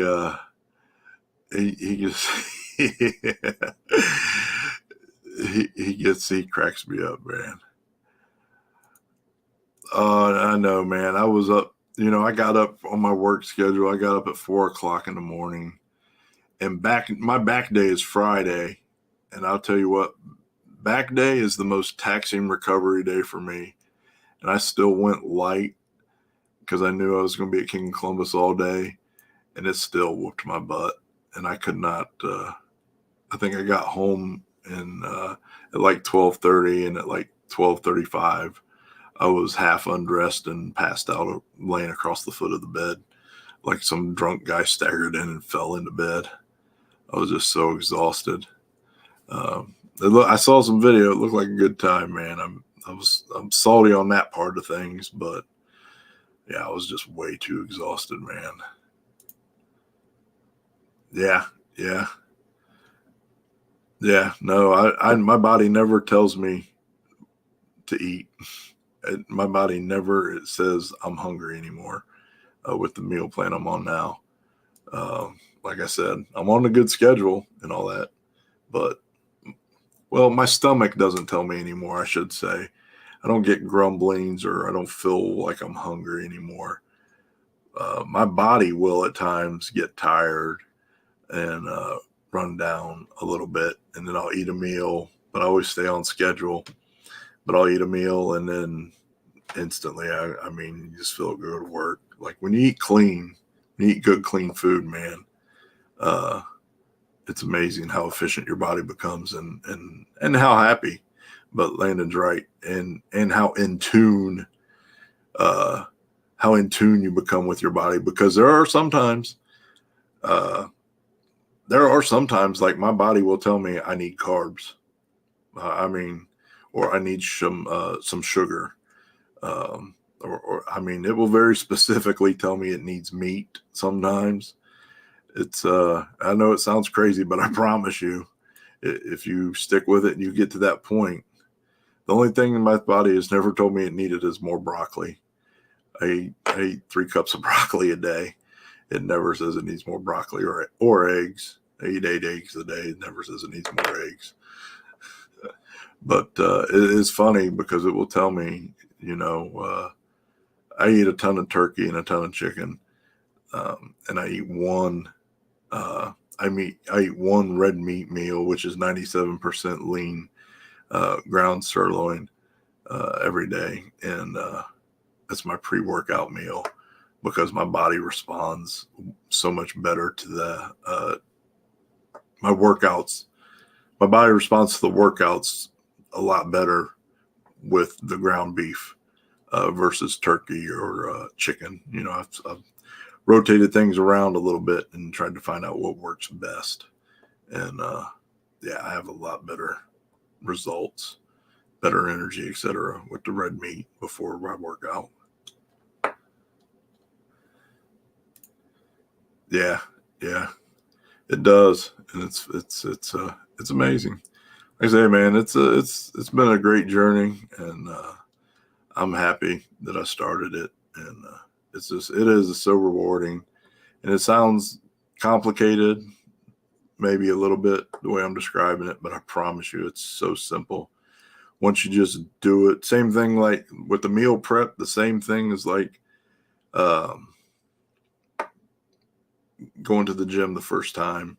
You know, once you get your first weekend of meal prepping, it's simple. It's so simple to do. And, you know, I've been eating the same. I mean, I have cheat days, or if I'm traveling, I have meals on the road. But, you know, throughout the week, I have the same, what am I on?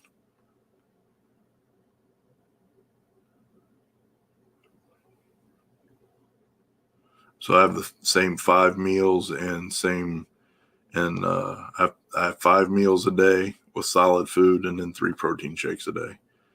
Not those, you know, store-bought protein shakes, you know, some real whey powder, some good stuff.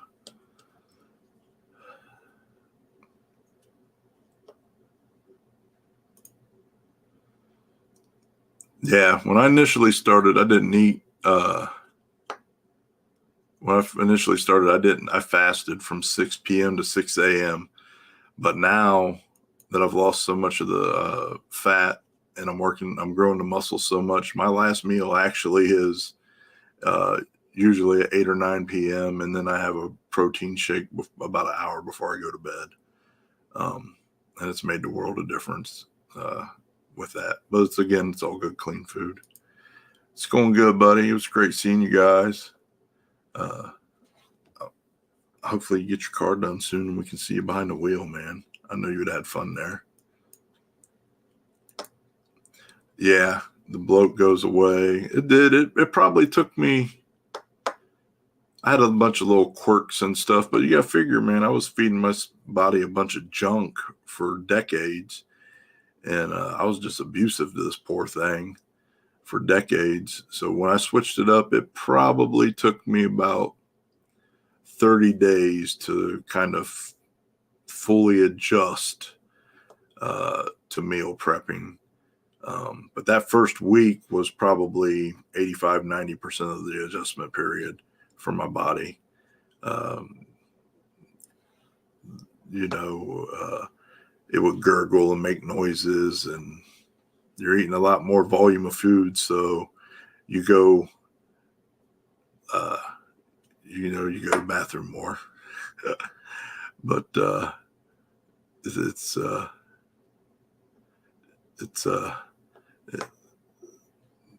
mean, like I said, it communicates, you know, after a while it communicated to me, and it started communicating to me. I started understanding the little changes I need. So sometimes I'll eat some extra carbs that are off the diet plan, but if my body's telling me I need it, I'm not going to argue with it. I'm not starving myself. You know, and at that point in the very beginning, and I know people go both ways on this, but I had so much stored fat. It was a lot more things were a lot more flexible then. Like I was stronger then. I was pushing more weight then than I am now. And doing more reps, more, you know, I would start off doing drop sets, whatever my max weight range was, like on the chest press back then, seated chest press. I'd max the machine out at 220 pounds and I'd do 10 reps, and then drop down to 210, 200. And I'd do that 10 times. I'd just drop down by 10 pounds. I can't do that now. Also, though, I was slamming weights around, you know, I was just bang, bang, bang. Now I'm working on my form and control, and that eats up a ton more energy, but it is 100 times more rewarding in terms of building the muscle. I promise you, you know, form and time under tension have been the two greatest assets to me building my physique over the last 6 months.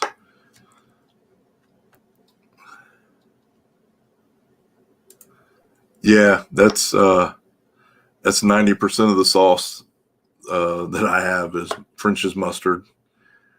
Now that I'm a little leaner, I do occasionally have ketchup, but I don't have ranch anymore at all.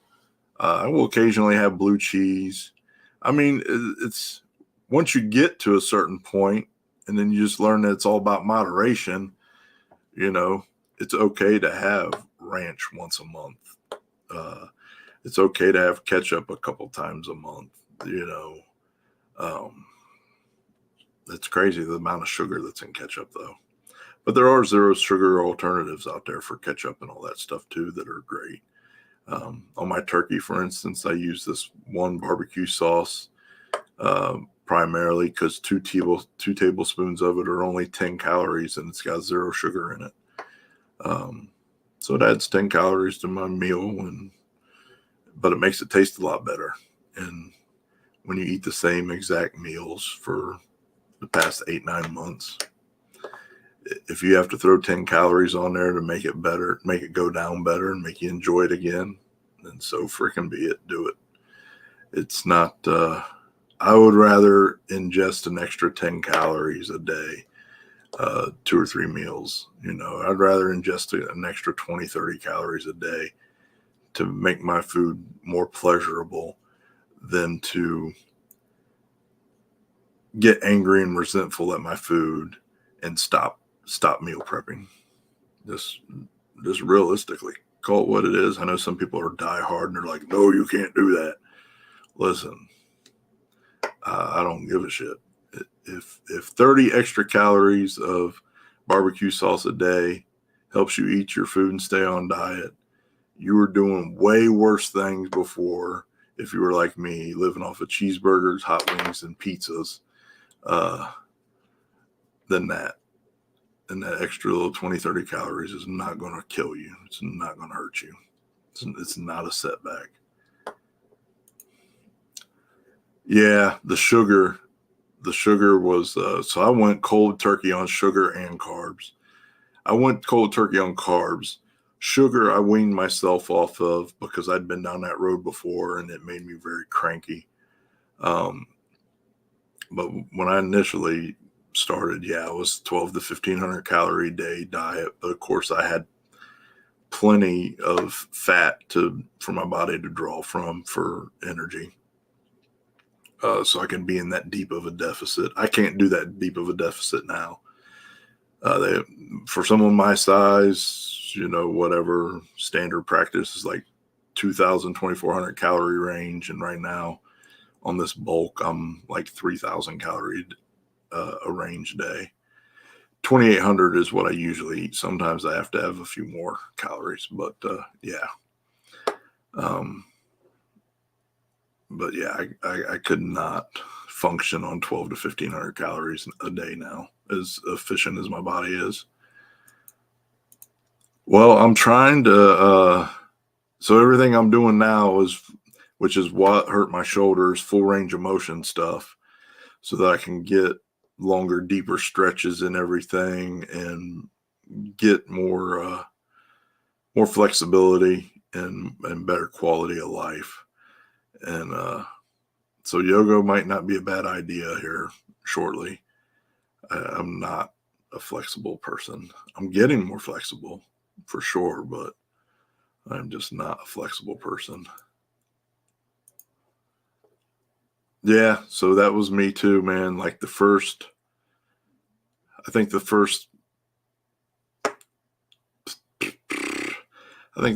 like 35, 40 days, I lost like 45 pounds, you know. But I was a madman in the gym every day. I was 7 days a week in the gym also on top of the huge deficit. So I was kind of burning the candles at both ends. But yeah, you that 30-pound deal, and then after that, it's like 1 or 2 pounds a week. It can be a little frustrating. But the best thing that ever happened to me was somebody told me that. You know what I mean? Somebody told me that, hey, you're going to lose a ton of weight. And I think it was Landon. You're going to lose a ton of weight, and, you know, and then you're going to plateau off, and it's going to be 1 or 2 pounds a week from there on out. So I had that. I was armed with that knowledge in advance, and that definitely helped me stay the course.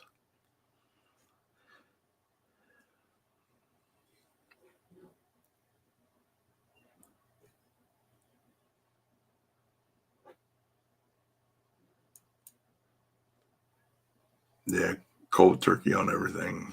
Yeah, not so much, man. Like I said, on the sugar, I had to wean that off. That was probably like a 2-week period, but it helped. You did, sir, but I'm getting ready to wrap things up here, and you'll be able to watch it from the beginning. We had a lot of good times, a lot of good conversation. You know, he's a great dude, man. Never gonna happen. Never gonna happen. So yeah, everybody, I gotta get. It's 9:30. I can't believe we've been jaw flapping this long. Listen, I appreciate all of you coming on and hanging out with us and having a good time, man. And we'll see you guys at the track this weekend. Bob, No Prep Felons. If you're not able to make it to Cumberland, make sure you tune in to Bob for the live feed this weekend. He's not only number one in live feeding races, he's number one in your hearts. And even if he isn't, he is now because I said so. No, Bob and Kelly are great people. I loved hanging out with them this weekend. I can never get enough of those two. And I was happy they were right here in my backyard at King of Columbus. So make sure you tune in if you can't make it to Cumberland this weekend and hang out with Bob on the live feed. So everybody have a great week, man. I appreciate you.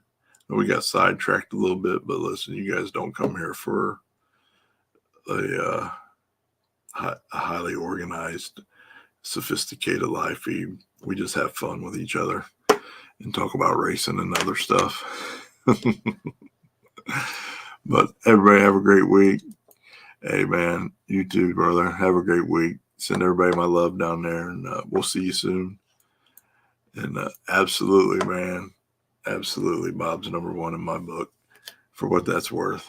So make sure you tune in and help my dude out. And everybody have a great week, man. I appreciate and love all you guys and gals. Thank you, sir. It was a good scene. You didn't even recognize me when I was yelling at you from the return road, did you? I love you, brother. I'm sorry I didn't call you back yesterday. I literally could not breathe. I was in so much pain yesterday. I don't know what I did, but man, it's something in my shoulder, like right around my shoulder blade. But listen, the front of my chest hurts just as bad. I don't know what I did, but it is miserable yesterday. I couldn't hardly breathe. I couldn't hardly talk. I don't know.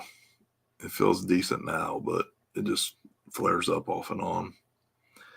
So I'm going to take the week off, and hopefully next week I can get back to it, because I tried leg day today, and I did calf curls and leg extensions, and holding down on the leg extensions for my 2 working sets killed me.